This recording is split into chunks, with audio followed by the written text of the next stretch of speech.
Hello નમસ્કાર વિદ્યાર્થી મિત્રો, વેદ ડિજિટલ એજ્યુકેશનમાં આપનું હાર્દિક સ્વાગત છે।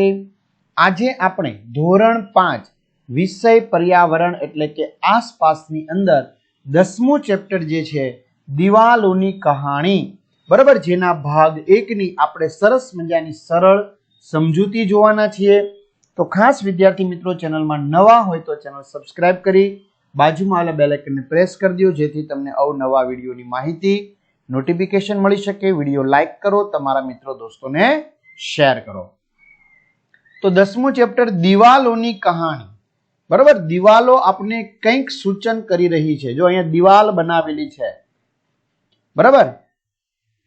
તો ઉપરકોટ પહોંચ્યા, શું કે છે, અમે ઉપરકોટ છે ત્યાં પહોંચ્યા। તો વિદ્યાર્થી મિત્રો, વાત થઈ રહી છે જૂનાગઢની, એટલે કે સૌરાષ્ટ્રમાં આવેલું જૂનાગઢ, બરાબર। એટલે ઉપરકોટ પહોંચ્યા। છેવટે આજે અમે દીદી સાથે, બહેન સાથે જૂનાગઢ શહેરની બાજુમાં આવેલ ઉપરકોટ જોવા માટે નીકળી પડ્યા। શું કે છે, છેલ્લે અમે એવું નક્કી કર્યું અને અમે બહેન સાથે જૂનાગઢ શહેરમાં બાજુમાં આવેલું જે ઉપરકોટ છે એ જોવા માટે અમે નીકળી પડ્યા। દીદી ઇતિહાસ ભણે છે। જો દીદી શેનો અભ્યાસ કરે છે? ઇતિહાસનો। અને અમને તેમની સાથે વિવિધ મહેલ જોવાની મજા પડે છે।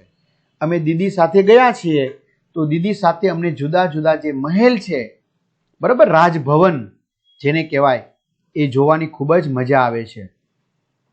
વિદ્યાર્થી મિત્રોની કમેન્ટ આવે છે કે સર અમારે આગળના, બરાબર, કયા કયા પાઠ, તો 1 થી 9 પાઠ જોવા હોય તો ક્યાંથી જોવા, બીજા વિષયના વિડીયો જોવા હોય ક્યાંથી જોવા, ધોરણ 5ના પ્રથમ પરીક્ષાના પેપર, ઘણા મિત્રો વાલીની કમેન્ટ આવે છે કે એના પેપર સેટ ક્યાંથી મળે। તો ભાઈ, તમે વેદ ડિજિટલ એજ્યુકેશન નામની એપ્લિકેશન ડાઉનલોડ નથી કરી, ડાઉનલોડ કરી લો, જેમાં નીચે મુજબની તમામ પ્રકારની માહિતી તમને મળવાની છે, જેમાં દરેક ધોરણના બધા જ વિષયના પાઠ્યપુસ્તકના પ્રકરણની સમજૂતીના વિડીયો, સ્વાધ્યાય અભ્યાસની સમજૂતીના વિડીયો, વિષય પ્રમાણેનું મટીરિયલ, પરીક્ષા માટે ઉપયોગી અસાઇનમેન્ટ, પરીક્ષાના પેપરો, પેપર સેટ, એકમ કસોટીના વિડીયો, સ્વઅધ્યયન પોથીના વિડીયો, પીડીએફ, પ્રોજેક્ટ પ્રવૃત્તિ બુક, આ બધું જ ગેમ ડાઉનલોડ કરો, ત્યાં જઈને ડાઉનલોડ કરો। ઓપન કરશો એટલે આ પેજ ખુલેમાં તમારા મોબાઈલ નંબર નાખો, સેન્ડ ઓટીપી કરો, 4 આંકડાનો ઓટીપી નાખશો એટલે પેડ કોર્સમાં જુદા જુદા પેડ પ્લાન, એક્ઝામ પેપરમાં પેપરો, 3 થી 12માં 3 થી 12 ધોરણના વિડીયો। મિત્રો, એટલા માટે તમને કહું છું કે તમે ખાસ ડાઉનલોડ કરી સબસ્ક્રાઇબ કરી લો। ન ખ્યાલ આવે તમારા માતા પિતા, તમારા ભાઈ બહેન, આજુબાજુના મિત્રોને કહો, કોઈ ભણેલું હોય તો, બરાબર। એટલે 12 ધોરણ સુધી ઉપયોગી છે। તમારું ધોરણ, વિષય પસંદ કરો। જો વિજ્ઞાન નહીં હોય ત્યાં આસપાસ હશે, ચિંતા ના કરતા। ધોરણમાં વિષયમાં જઈ પાઠવાજ વિડીયો જુઓ, અથવા શાળા મિત્ર હોય ધોરણમાં, તમારું ધોરણ પસંદ કરી 5મું ગુજરાતી પસંદ કરો તો વિષય પ્રમાણે ગુજરાતીના વિડીયો જોઈ શકો, એ રીતે બધા વિષયના। ખ્યાલ આવે છે? ટૂંકમાં આમાં જશો ને એટલે બધું જ મળી જશે। હાલો, ઝીલ કે છે, ઝીલ બોલે છે, વાહ, અદ્ભુત। વાહ એટલે આશ્ચર્ય છે, કેટલું સરસ, એમ કેટલો વિશાળ છે આ કિલ્લો, કિલ્લાને કહેવાય ફોર્ટ, FORT, બરાબર। શું કે છે ઝીલ? વાહ, અદ્ભુત, કેટલો વિશાળ એટલે કે મોટો છે આ કિલ્લો, કેટલો મોટો છે। યશપાલ, અને જુઓ તે કેટલી ઊંચાઈ પર બનાવેલો છે। જો આ જમીન ઉપર નથી, જમીનથી ઘણી બધી ઊંચાઈ પર છે, એટલે કે છે જુઓ કેટલો મોટો છે અને તે કેટલી ઊંચાઈ પર બનાવેલો છે। જીજ્ઞા, અરે આ દરવાજો તો જુઓ, આટલો લાંબો પહોળો દરવાજો ક્યારેય જોયો છે? જીજ્ઞા કે છે, અરે આ દરવાજો તો જુઓ, આટલો લાંબો હોય, આટલો પહોળો હોય, મોટો દરવાજો ક્યારેય જોયો છે? જો કેટલો મોટો દરવાજો છે મિત્રો, લાગે છે સામાન્ય, પણ આ દરવાજો બહુ મોટો છે। આ મોટા દરવાજામાં નાનો દરવાજો કેમ બનાવવામાં આવ્યો હશે? શું કે છે, આ મોટો દરવાજો છે એની અંદર આ નાનો દરવાજો છે, દેખાય છે, એ કેમ બનાવવામાં આવ્યો હશે એમ કે છે ઝીલ। ખૂબ જ વજનદાર એટલે કે હેવી લાગે છે, વજનદાર એટલે કે ભારે, ખૂબ જ આ દરવાજો ભારે લાગે છે। મને નવાઈ લાગે છે કે તેને ખોલવા કે બંધ કરવા કેટલા લોકોની જરૂર પડતી હશે। જો શું કે છે, મને તો નવાઈ લાગે છે, આશ્ચર્ય થાય છે કે આ દરવાજો ખોલવા માટે કે આ દરવાજો બંધ કરવા માટે કેટલા બધા લોકોની જરૂર પડતી હશે, કેટલા બધા માણસોની જરૂર પડતી હશે. જીજ્ઞા, દરવાજા પર આ લોખંડના અણીદાર ભાલા જેવું શું દેખાય છે? એ શા માટે લગાવવામાં આવ્યા હશે? શું કે છે, આ દરવાજો છે બરાબર, જૂનવાણી તમે રજવાડી દરવાજો જોયો હોય તેમાં લોખંડના ભાલા હોય, તો શું કામ લગાડવામાં આવ્યા હશે? જીલ, એની મોટી પહોળી દિવાલો તો જુઓ, એની મોટી છે પહોળી છે એવી દિવાલો તો જુઓ. આ બધા જ બાળકોને પ્રશ્ન થયા કરે છે. પછી દીદી બધાના જવાબ આપશે. બરોબર? યશપાલ, મેં ક્યારેય આટલી પહોળી દિવાલ જોઈ નથી. જો દિવાલ એકદમ સાંકડી નથી હો, દિવાલ ખૂબ જ પહોળી છે. જીજ્ઞા, આ દિવાલ અમુક જગ્યાએથી આગળની તરફ ગોળાકારમાં બહાર નીકળેલી છે. જો આ દિવાલ છે એ અમુક જગ્યાએથી આગળની તરફ આવી રીતે આગળની તરફ ગોળાય છે. મને આશ્ચર્ય થાય છે આવું કેમ હશે? આવી રીતે કેમ હશે? હવે દીદી જવાબ આપે છે, તેને ગઢ એટલે કે બાસ્ટિયન કહેવામાં આવે છે. બરોબર? જો તમે જોઈ શકો છો આગળની તરફ આવી રીતે છે ગોળાઈવાળી, આમ સીધી લીટ હોય દિવાલ, પછી આમ આગળની તરફ આમ ગોળાઈ હોય એવી રીતે, તો એને કહે છે ગઢ, બાસ્ટિયન કહેવામાં આવે છે. જુઓ, તે દિવાલો કરતાં પણ ઊંચો છે. જો આ ગઢ છે એ દિવાલો કરતાં પણ ઊંચો છે. આ કિલ્લાની બહારની દિવાલમાં ઘણા ગઢ છે. જો આ કિલ્લો છે એની જે બહારની આ દિવાલ છે એમાં આવા ઘણા બધા ગઢ છે. જાડી દિવાલો, મોટા એટલે કે વિશાળ દરવાજા અને કેટલા બધા ગઢ. આ શું કામ હશે ખબર છે તમને? કિલ્લાની સુરક્ષા માટે, આ કિલ્લાના પ્રોટેક્શન માટે, રક્ષણ માટે. કેટલા બધા મજબૂત ઉપાયો કરેલા છે. જો એ સમયના રાજા મહારાજાઓએ કેટલા બધા મજબૂત રીતે આવા ઉપાયો શોધી કાઢ્યા છે કે જેથી કરીને દિવાલ છે એ મજબૂત રહી શકે, ગઢની સુરક્ષા થઈ શકે. જો તમે જોઈ શકો છો ને આ દિવાલ છે, જો આ દિવાલ ત્યાંથી આ ભાગ બહાર કાઢવામાં આવ્યો છે એ. તો કિલ્લાની દિવાલમાં ગઢ શા માટે બનાવવામાં આવ્યા હશે? તો ભાઈ ગઢ પરથી કિલ્લાની બહારનું દૂર સુધીનું દ્રશ્ય જોઈ શકાતું હોવાથી કિલ્લાની સુરક્ષા કરી શકાય છે. આ માટે કિલ્લાની દિવાલમાં ગઢ બનાવવામાં આવ્યા છે. જો આ બાજુ બારી છે તો ત્યાં જોઈ શકાય, સામેની બારી છે તો ત્યાં જોઈ શકાય એમ. ગઢમાં મોટા કાણા શા માટે બનાવ્યા હશે? તો ગઢના ઉપરના મોટા કાણાઓમાંથી સૈન્યના લોકો બહારના મોટા વિસ્તારનું દ્રશ્ય જોઈ શકે છે. એ હેતુથી આ રીતે કિલ્લાની સુરક્ષા કરી શકે છે. વળી દુશ્મન સૈન્ય ચઢાઈ કરે તેની જાણ પહેલેથી થતી હોવાથી તેમનો સામનો કરવાનો એને પૂરતો સમય મળી રહે છે. અને વિદ્યાર્થી મિત્રો, અહીંયા તમે જોઈ શકો છો નાના નાના છિદ્ર છે, દેખાય છે? હા, એટલે શું થાય? કોઈ દુશ્મન સૈનિક ચઢવા જાય એટલે અંદરથી, બરાબર, રાજ્યના સૈનિકો હોય અંદરથી એને ત્યાંથી ભાલો મારે એટલે પડી જાય. બરાબર? અંદરથી આવી રીતે ભાલો ખોતાડી શકે. બરાબર? એટલે પડી જાય. એ હેતુથી ત્યાં એવી રીતે છિદ્રો રાખ્યા છે. એક જ તરફ, નીચેની તરફ. જો સીધી સપાટ દિવાલ પરથી જોવામાં અને ઊંચા ગઢ પરથી જોવામાં શું તફાવત છે? તો સીધી સપાટ દિવાલ પરથી જોવામાં સામેનું એક જ બાજુનું દ્રશ્ય જોઈ શકાય, જ્યારે ઊંચા ગઢ પરથી જોવાથી જુદી જુદી દિશાઓમાંની દૂરની વસ્તુઓ જોઈ શકાય છે. આ મુખ્ય તફાવત છે. ગઢની પાછળ છુપાઈને કાણામાંથી જોઈ હુમલો કરવાથી સૈનિકોને શું મદદ મળતી હશે? તો ગઢની પાછળ છુપાઈને આ કાણામાંથી જોઈને હુમલો કરવાથી સૈનિકોને દિવાલનું રક્ષણ મળી શકે. બરાબર? હવે આ ચઢતો હોય, હવે એ તો ચઢે કે એને ભાલો લગાવે, બરાબર, એટલે ભાલો ન મારી શકે, પણ અંદરવાળો છે સૈનિક એ મારી શકે છે. વળી ગઢમાંના સૈનિકો કિલ્લાની બહાર રહેલા દુશ્મનોને જોઈ શકતા હોવાથી તેમને નિશાન બનાવી શકે છે. પરંતુ દુશ્મન, બરાબર, જે હુમલો કરવાવાળા હોય એ ગઢમાં રહેલા સૈનિકોને જોઈ શકતા નથી, એટલે ગઢની અંદર રહેલા સૈનિકોનો બચાવ થાય છે. કિલ્લાની અંદર કેટલું બધું? જીલ, શું આ કિલ્લો રાજાએ પોતાના વસવાટ માટે બનાવ્યો હશે? શું કે છે, શું આ કિલ્લો છે એ રાજાએ પોતાના રહેવા માટે બનાવ્યો છે? આ કેટલો જૂનો છે આ કિલ્લો? જીજ્ઞા: હા, મેં સાંભળ્યું છે કે આ કિલ્લોનું નિર્માણ એટલે આ કિલ્લો ક્યારે બન્યો? છેક ચંદ્રગુપ્ત મૌર્યના સમયમાં બનેલો છે. ક્યારે બનેલો છે? ચંદ્રગુપ્ત મૌર્યના સમયમાં. ઈસવીસન પૂર્વે 319માં એનું બાંધકામ થયું છે. એટલે વિદ્યાર્થી મિત્રો અત્યારે 2000 ને માથે 22, 23, 24 ચાલે છે, બરાબર? એટલે 2000 વર્ષ ગણો, એની પહેલાના 319 વર્ષ ગણો, એટલે લગભગ 2350 વર્ષની પહેલા આ કિલ્લો બાંધવામાં આવ્યો છે ને હજી તૂટ્યો નથી.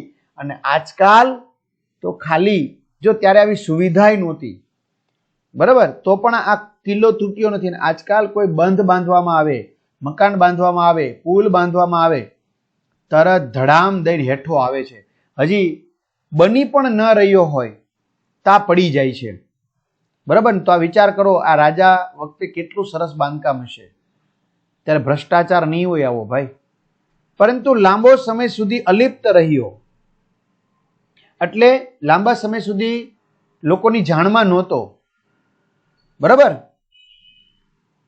ત્યારબાદ ઈસવીસન 976માં, એટલે કે આ કિલ્લો બન્યા પછી લગભગ 1200 વર્ષ પછી તેનો જીર્ણોદ્ધાર કરવામાં આવ્યો, એટલે કે થોડો ઘણી મરામત કરવામાં આવી, બરાબર. એને જીર્ણોદ્ધાર કહેવાય. અહીં ઘણા બધા શાસકોએ રાજ કર્યું હતું. જો અહીંયા ઘણા બધા જે ભારતની અંદર જુદા જુદા શાસકો આવ્યા એમને રાજ કર્યું હતું અને પોતાની ઈચ્છા મુજબ કિલ્લાની અંદર શું કરતા ગયા? ફેરફાર કરતા ગયા. ઝીલ: અરે જુઓ, આ પાટિયા પર કિલ્લાનો નકશો છે. ઝીલ કે છે, અરે જુઓ તો ખરા. જૂનાગઢના વિદ્યાર્થી મિત્રો હશે આપણી ચેનલમાં તો એમને તરત ખ્યાલ આવી ગયો હશે, અથવા તો પ્રવાસમાં ગયા હશે, એને ખબર પડી ગઈ હશે. ઉપરકોટ: અરે જુઓ, આ પાટિયા પર કિલ્લાનો નકશો છે. યશપાલ: આ નકશામાં વૃક્ષો છે, વાવ, કુવા વગેરે દેખાય છે. અને જુઓ કેટલાક મહેલ પણ છે. જો બીજા કેટલાક નાના નાના મહેલ પણ દેખાય છે. ઝીલ: એનો અર્થ એવો થાય છે કે માત્ર રાજા જ નહીં પરંતુ બીજા ઘણા લોકો આ કિલ્લામાં રહેતા હશે, એટલા માટે નાના નાના બીજા ઘણા બધા મહેલ છે.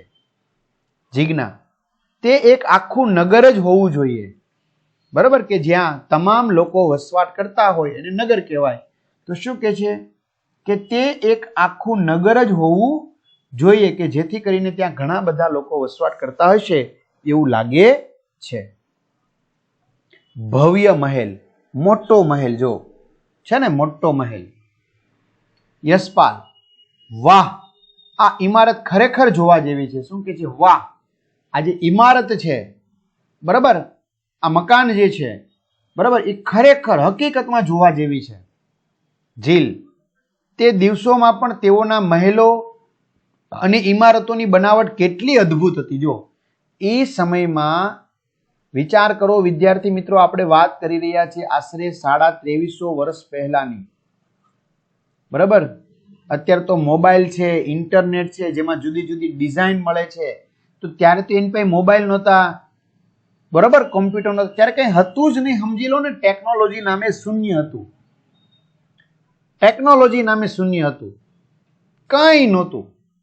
અત્યારે જીસીબી દેખાય છે, ક્રેન દેખાય છે, ઊંચી વસ્તુ ઊંચકવા માટે, ભારે વસ્તુ.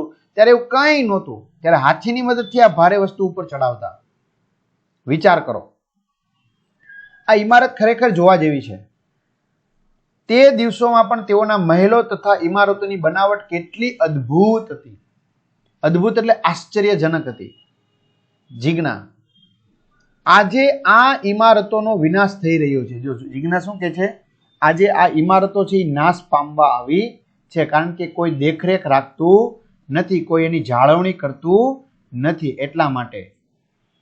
પરંતુ અનુમાન કરી શકાય કે પહેલા અહીં ઘણા મોટા મોટા દિવાનખંડ અને ઓરડાઓ હશે, બરાબર, જ્યાં રાજસભાઓ બોલાવવામાં આવતી હોય એને વિદ્યાર્થી મિત્રો કહેવાય દિવાનખંડ, બરાબર. તો એમ કે છે કે પહેલા અહીંયા મોટા મોટા ઘણા બધા મોટા દિવાનખંડ હતા કે જ્યાં રાજાઓ મંત્રીઓ બેસતા હોય તે, અને ઓરડાઓ હતા નાના નાના. આગળ વધીએ. યશપાલ, અરે આ જુઓ દિવાલો પર કેટલું ઝીણવટપૂર્વક કોતરણી કામ કરેલું છે. જો અરે જુઓ તો ખરા, આ દિવાલો પર કેટલું ઝીણવટપૂર્વક એટલે કે બારીકાઈથી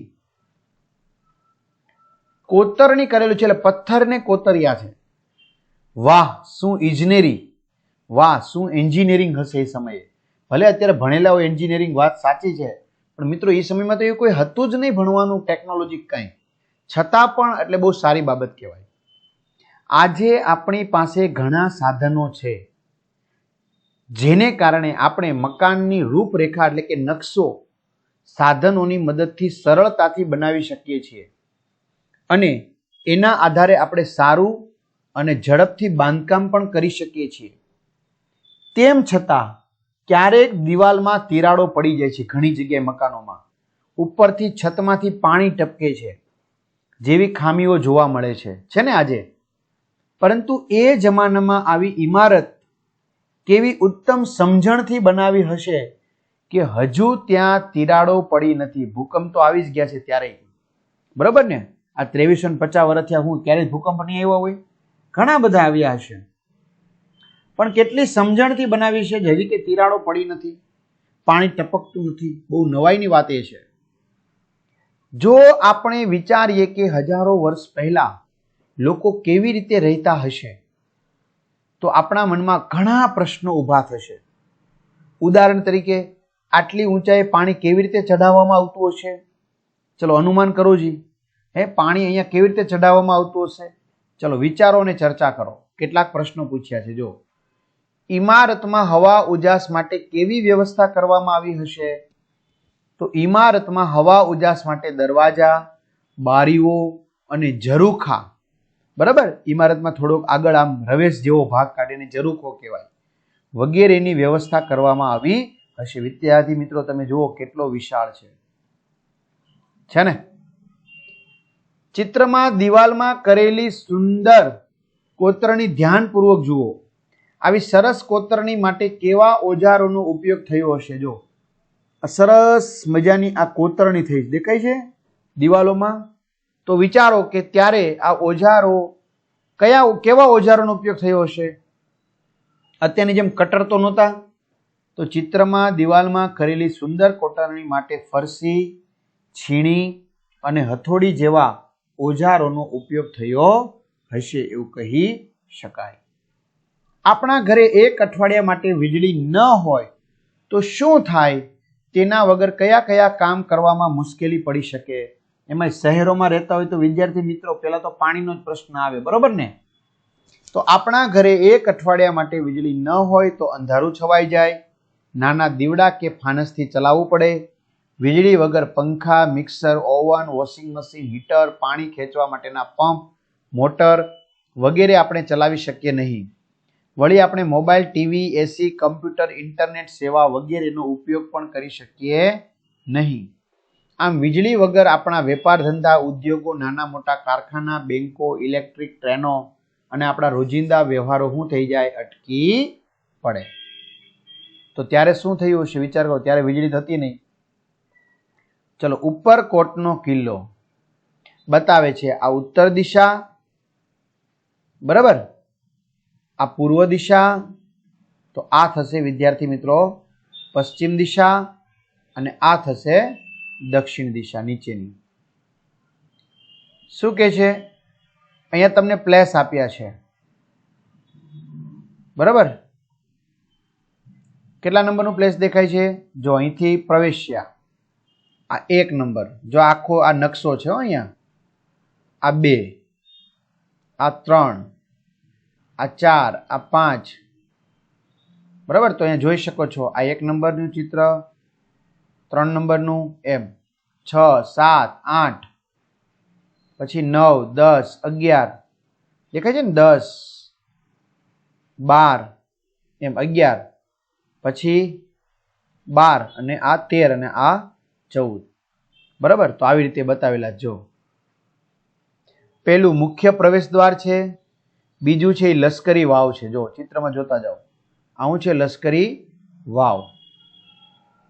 ત્રીજું છે એ શું છે? નીલમ માણેક તોપ છે, બરાબર. એ સમયમાં દુશ્મનોનો સામનો કરવા માટેની જે તોપ ગોળો હોય, દારૂ ગોળો ફોડવા માટેનો એ. ચોથું છે જામા મસ્જિદ અને રાણક દેવીનો મહેલ. ચોથું છે જામા મસ્જિદ, રાણક દેવીનો મહેલ. પાંચમું છે બૌદ્ધ ગુફા. આ પાંચમું છે બૌદ્ધ ગુફા. છઠ્ઠું છે અડીકડી વાવ. જો અડીકડી વાવ જે બરાબર એના પગથિયા છે, તમે જોઈ શકો છો. અડીકડી વાવને નવઘણ કૂવો, જે ન જુએ તે જીવતો મુવો, બરાબર એવું કહેવત છે. સાતમું છે ખોડિયાર માતાનું મંદિર. આઠમું છે થિયેટર, એ સમયમાં થિયેટર હતું જો. નવમું છે નવઘણ કૂવો.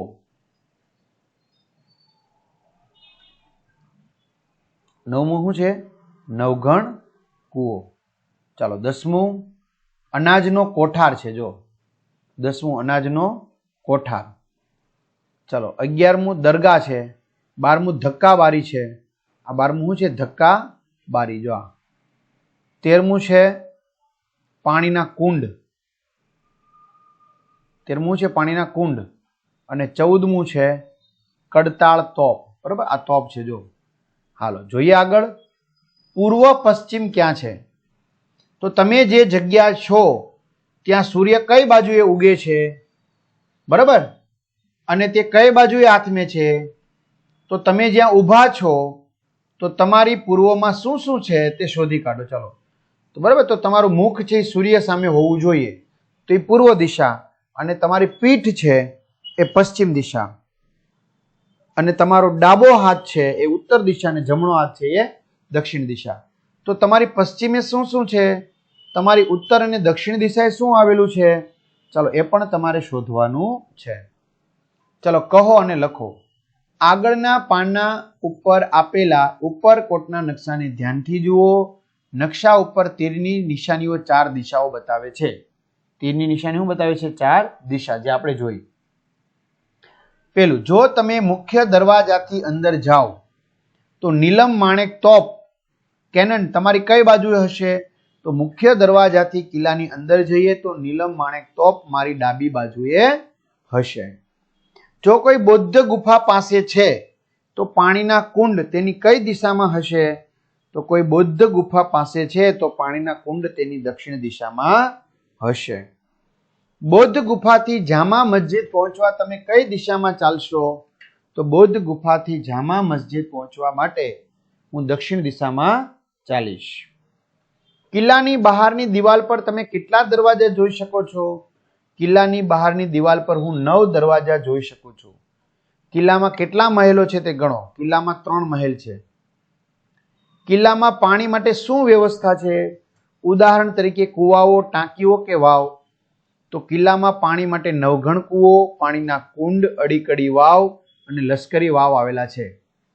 નકશા પર 1 સેમી અંતર બરાબર જમીન પરનું કેટલું? 45 મીટર છે, બરાબર. નકશામાં ખાલી 1 સેન્ટીમીટર બતાવ્યું હોય તો જમીન પરનું તમારે કેટલું ગણવાનું?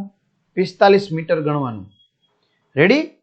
તો નકશા પર અડીકડી વાવ અને ધક્કા બારી વચ્ચેનું અંતર કેટલું છે? 12 સેમી છે. તો જમીન ઉપર તે બંને વચ્ચેનું અંતર કેટલું થાય? તો વિદ્યાર્થી મિત્રો 12 ગુણ્યા 45 કરવાના, તો 540 મીટર હોવું જોઈએ. અંદાજિત વાત છે, બરાબર. મુખ્ય દરવાજો અને બૌદ્ધ ગુફા એકબીજાથી કેટલા દૂર છે? તો મુખ્ય દરવાજો અને બૌદ્ધ ગુફા એકબીજાથી 8 સેમી દૂર છે. તો જમીન પર તે બંને કેટલા દૂર થશે? 360 મીટર દૂર થશે, કારણ કે 8 ગુણ્યા 45 કરવાના. ચલો જો દેખાય છે તોપ. આ હુમલા એટેક્સ શા માટે? આવું શું કામ હશે? જો જુનાગઢ શહેર દેખાય છે, નીચું છે, આ ઉપર છે. અમે વાતો કરી રહ્યા હતા ત્યારે જ યશપાલે અમને તોપ બતાવવા માટે બૂમ પાડી. એ અહીંયા આવો, અહીંયા આવો, અહીંયા આવો. જો અહીંયા ઝીલ, અહીંયા જો, અહીંયા આવો જલ્દી. જો અહીંયા તોપ રહી. તોપ જોવા માટે અમે પણ ઝડપથી ત્યાં દોડી ગયા, ત્યાં બૂમ પાડતા હતા ત્યાં. ઝીલ, ખરેખર આ તોપ ખૂબ જ મોટી છે. જો ઝીલ શું કે છે? ખરેખર હકીકતમાં આ તોપ છે એ ખૂબ જ મોટી છે. આ બાજુમાં જે ગોળા છે તેવા જ એમાં પણ વપરાયા હશે. જો છે ને મોટા પથ્થર જેવા, તો એમાં વાપરવામાં આવ્યા હશે. દીદી આ તોપ વિશે અમારે વિશેષ જાણવું છે. વિશેષ એટલે વધુ. દીદી આ તોપ વિશે તમે થોડુંક જણાવો ને, અમારે વધારે જાણવું છે. દીદી આ તોપનું નામ નીલમ છે. શું છે? નીલમ. કોઈ છોકરીનું નામ નથી હો, તોપનું નામ છે. જે દીવની લૂંટમાંથી એટલે કે દીવથી લૂંટીને સુલતાન બહાદુર શાહના હુકમથી મલેક ઇયાજ અહીં લાવેલા. જો આ દીવની હતી પણ ત્યાંથી લૂંટીને સુલતાન બહાદુર શાહ એને હુકમ કર્યો અને મલેક ઇયાજ અહીં લાવેલા. તેની બાજુમાં જે બીજી તોપ છે તેનું નામ માણેક તોપ છે. બરાબર, બીજી તોપ એક આપેલી છે એનું નામ શું છે? માણેક તોપ. નીલમ અને માણેક. આ બંને તોપ ગુજરાતના સુલતાન અને પોર્ટુગીઝો વચ્ચે, બરાબર, જે અંગ્રેજો જેમ પોર્ટુગીઝો પણ ભારતમાં આવેલા, તો એની વચ્ચે ઈસવીસન 1538માં જે થયેલી લડાઈ હતી એમાં વાપરવામાં આવી હતી. જીલ એ સમયમાં આવા હુમલાઓ શા માટે થતા હશે? શું કે છે? એ સમયમાં એટલે કે પહેલાના સમયમાં આવા હુમલાઓ શું કામ થતા હશે? દીદી તે દિવસોમાં સમ્રાટો અને રાજાઓ આવા યુદ્ધો કરતા. શું કે છે? તે દિવસોમાં સમ્રાટો, મહાન સમ્રાટ હોય અને રાજાઓ હોય એ યુદ્ધ કરતા. તેઓ નાના રાજ્યને પોતાના રાજ્યનો હિસ્સો બનાવવા પ્રયત્ન કરતા. એટલે નાનું રાજ્ય હોય તો એને જીતી લેતા અને પોતાના રાજ્યની અંદર ભેળવી દેતા. એટલા માટે, બરાબર, એટલે કોઈ સમ્રાટ હોય કે જે મોટા ઘણા બધા રાજ્ય ઉપર પોતાનો વહીવટ ચલાવતા હોય, ઘણા બધા રાજ્યો જીતેલા હોય, તો એ બીજા રાજાઓ સાથે યુદ્ધ કરે અને નાના નાના રાજ્યના જે રાજાઓ હોય એને જીતી લે. બરાબર, અને જીતીને શું કરે છે? પોતાના રાજ્યમાં ભેળવી દે. ક્યારેક મૈત્રી નિભાવવા માટે એટલે કે મિત્રતા નિભાવવા માટે, ક્યારેક બે પરિવારો વચ્ચે લગ્નના સંબંધો માટે, અને ક્યારેક પોતાના રાજ્યનો વિસ્તાર વધારવા માટે પણ યુદ્ધ એટલે કે વોર થતું. બરાબર, એને યુદ્ધ કહેવાય. હાલો આગળ. જીજ્ઞા મેં સાંભળ્યું છે કે સિદ્ધરાજ જયસિંહની સેના કિલ્લામાં પ્રવેશ કરી શકી નહીં. એ કે મેં સાંભળ્યું છે કે સિદ્ધરાજ જયસિંહ, બરાબર, જે પાટણનો રાજા હતો, તો એમની જે સેના હતી એ આ કિલ્લામાં પ્રવેશ કરી શકી નહોતી. તેની પાસે પણ ઘણા બધા સૈનિકો હતા અને હથિયારો પણ હતા. હથિયારો એટલે કે વેપન્સ હતા, છતાં પણ કિલ્લામાં પ્રવેશ કરી શકી નહોતી, એવું મેં સાંભળ્યું છે. જીજ્ઞા તે કિલ્લાની પહોળી અને મજબૂત દિવાલો ના જોઈ? ત્યાં કિલ્લાની પહોળી અને મજબૂત દિવાલ નથી જોઈ, બરાબર, એને કારણે એ પ્રવેશી નથી શક્યા. નકશામાં પણ દિવાલની બાજુમાં ઊંડી ખીણ છે. જો નકશામાં આ જે દિવાલ છે એની બાજુમાં ઊંડી ખીણ પણ છે. સેના કેવી રીતે પ્રવેશ કરી શકે? કારણ કે ખીણની મદદથી ઉપર ચઢવું પડે અને પછી એને શું કરવું પડે? તો દિવાલ પર ચઢવું પડે. પણ દિવાલ પર મેં કીધું સૈનિકો હોય તો શું થાય? હલો, સૈનિકો હોય તો ઉપરથી એને ભાલું મારે ને, એટલે ચઢી શકે નહીં. બરાબર, તો સેના કેવી રીતે પ્રવેશ કરી શકે?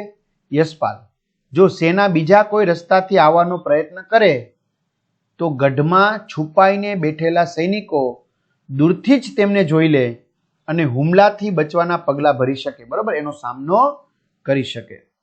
આગળ. જીજ્ઞા ચાલો આંખો બંધ કરીને અનુમાન કરીએ. શું કહે છે? ચાલો આપણે આંખો બંધ કરી દઈએ અને એક અનુમાન કરીએ કે સેના ઘોડા અને હાથીઓ પર તેમની બંદૂકો સાથે આવી રહી છે. ચલો, એક સેના છે એ ઘોડા અને હાથીઓ પર તેમની બંદૂકો સાથે આવી રહી છે, અનુમાન કરો, આંખો બંધ રાખો. જીલ અરે નહીં, બંને બાજુના કેટલા લોકો અને સૈનિકો આ યુદ્ધમાં મરી ગયા હશે? અરે નહીં નહીં નહીં નહીં નહીં, આવું નથી વિચારવું આપણે. કારણ કે બંને બાજુના એટલે કે ચઢાઈ કરનારા રાજા અને જે અહીંથી હુમલાથી બચવા માટેના સૈનિકો છે, એમ રાજાના સૈનિકો, એ બધા આ યુદ્ધમાં મરી ગયા હશે. લોકો શા માટે યુદ્ધ કરતા હશે? હું કામ યુદ્ધ કરતા હશે? ખોટું મરવા માટે. યશપાલ બંદૂકો અને તોપો ભૂતકાળની વસ્તુઓ થઈ ગઈ. જો બંદૂક અને તોપ છે તો બધી ભૂતકાળની વસ્તુ થઈ ગઈ. અત્યારના દિવસોમાં એટલે કે અત્યારે ઘણા દેશો પાસે પરમાણુ બોમ્બ છે. જો બંદૂકથી તોપ ગોળાથી અમુક લોકોને જ મારી શકાય, જ્યારે અત્યારે પરમાણુ બોમ્બ છે, આ પ્રકારનો એક જ બોમ્બ ખૂબ જ નુકસાન પહોંચાડી શકે છે. અને મિત્રો તમને ખબર ન હોય તો કહી દઉં, જાપાન જેવા દેશમાં બરાબર 6 ઓગસ્ટ અને 9 ઓગસ્ટના રોજ હિરાસાકી અને નાગાસાકી ઉપર આવી રીતે બોમ્બ ફેંકવામાં આવ્યા હતા, જેમાં લાખો લોકો મૃત્યુ પામ્યા હતા એક જ સાથે. બરાબર, અને એને કારણે આજે પણ એની ઘણી બધી અસરો જોવા મળી રહી છે. ચર્ચા કરો. નજીકના સમયગાળામાં કોઈ એક દેશે બીજા દેશ પર હુમલો કર્યો હોય અથવા યુદ્ધ કર્યું હોય તેવું તમે વાંચ્યું કે સાંભળ્યું છે? હા, હમણાં જ અમેરિકાએ ઈરાન પર હુમલો કર્યો હતો એવું મેં સમાચાર પત્રમાં વાંચ્યું છે. અથવા તો રશિયાએ યુક્રેન ઉપર હુમલો કર્યો હતો, અથવા તો ઇઝરાયલે જે ગાઝા પટ્ટી છે બરાબર એમના ઉપર હુમલો કર્યો હતો એવું મેં સાંભળ્યું છે. આ યુદ્ધ માટેનું શું કારણ હતું શોધી કાઢો. તો આ યુદ્ધ આતંકવાદના નાશ માટે હતું. જો આ અમેરિકાએ ઈરાન ઉપર હુમલો કર્યો ને ત્યારે આ યુદ્ધમાં કેવા હથિયારો વપરાયા હતા? આ યુદ્ધમાં મિસાઇલો અને લડાકુ વિમાનોનો ઉપયોગ થયો હતો ઓસામા બિન લાદેનનો નાશ કરવા માટે. બરાબર, બિન લાદેન. તેના કારણે કેવા પ્રકારનું નુકસાન થયું હતું? તો આ યુદ્ધમાં ઘણા બધા સૈનિકો માર્યા ગયા, લોકોના જાનમાલનું નુકસાન થયું અને દેશોની સંપત્તિનું પણ નુકસાન થયું હતું. ચલો શોધી કાઢો. જે મોટી બંદૂક જેવી તોપ યશપાલે જોઈ તે કાંસા કે બ્રોન્ઝની બનેલી છે. તમે કાંસાથી બનેલી કઈ કઈ વસ્તુઓ જોઈ છે? તો મેં કાંસાથી બનેલી મૂર્તિઓ, દીવા, વાટકી, થાળી, ગ્લાસ અને મેડલ આવે ને, બ્રોન્ઝ મેડલ, ગોલ્ડ મેડલ પહેલા નંબરને, સિલ્વર મેડલ બીજાને, ત્રીજું બ્રોન્ઝ મેડલ ત્રીજાને. હજારો વર્ષોથી આદિવાસીઓ ઘણી બધી વસ્તુઓ બનાવવા કાંસાનો ઉપયોગ કરતા હતા. આશ્ચર્ય થાય છે કે કેવી રીતે તેઓ તાંબુ અને કલાઈ એટલે કે ટીન ખાણમાંથી બહાર કાઢતા હતા અને આ ધાતુઓ એટલે કે મેટલ્સને પીગાળતા હતા અને તેને સુંદર વસ્તુઓ બનાવવા માટે ઢાળતા હતા. ત્યારની સમયની વાત છે, અત્યારની વાત નથી કરતા. તો હજારો વર્ષોથી વનવાસીઓ ઘણી બધી વસ્તુઓ જેવી કે મૂર્તિઓ, દીવાઓ, થાળી, વાટકા વગેરે કાંસામાંથી બનાવતા હતા. તાંબુ અને કલાઈ ખાણો ખોદીને મેળવેલ ખનિજનું રાસાયણિક પ્રક્રિયા દ્વારા શુદ્ધ ધાતુ ઘન સ્વરૂપમાં મેળવતા હતા. તે પછી તાંબા અને કલાઈને ગરમીથી પીગાળીને મિશ્ર કરી અને કાંસુ મેળવતા. પછી પ્રવાહી કાંસાને જુદા જુદા બીબાઓમાં ઢાળી દેતા અને એ બીબાના આકાર પ્રમાણે વસ્તુઓ બનાવતા હતા. તમારા વડીલો પાસેથી એવી વસ્તુઓ શોધો જે કાંસાની બનેલી હોય અને જે તે સમયે અધેવા હજી પણ તમારા ઘરમાં વપરાતી હોય. તો મારા ઘરમાં દાદા પરદાદા સમયની કાંસાની વસ્તુઓ તેમના સમયમાં હતી અને હજી પણ મારા ઘરમાં વપરાય છે. તે વસ્તુઓ દીવા, મૂર્તિ, થાળી, વાટકા અને પ્યાલા છે. જુદી જુદી વસ્તુઓના રંગ પરથી શોધો કે તેમાંની કઈ વસ્તુઓ તાંબામાંથી, કઈ પિત્તળમાંથી અને કઈ કાંસામાંથી બનેલી છે. તો મારા ઘરમાં ભગવાનની પૂજા માટેનો લોટો, તરભાણી, ચમચી, પ્યાલી વગેરે લાલ રંગની વસ્તુઓ તાંબામાંથી, લોટો, થાળી, વાટકી, પ્યાલા, દીવીઓ, તપેલી વગેરે પીળા રંગની વસ્તુઓ પિત્તળમાંથી અને મૂર્તિ, વાટકી, થાળી, દીવા, જીત બદલ મેળવેલો મેડલ વગેરે આછા પીળા રંગની વસ્તુઓ કાંસામાંથી બનેલી છે. ચલો પાણીની વ્યવસ્થા. તો વિદ્યાર્થી મિત્રો ત્યાંથી આપણે ભાગ 2 માં જોઈશું. તો અહીંયા સુધી રાખીએ. અસ્તુ, જય હિન્દ, જય ભારત. અને ખાસ વિદ્યાર્થી મિત્રો કમેન્ટ કરો કે તમને આ વિડીયો કેવો લાગ્યો, જેથી કરીને અમે તમને આ અભ્યાસ પૂરો પાડી શકીએ. અસ્તુ, જય હિન્દ, જય ભારત.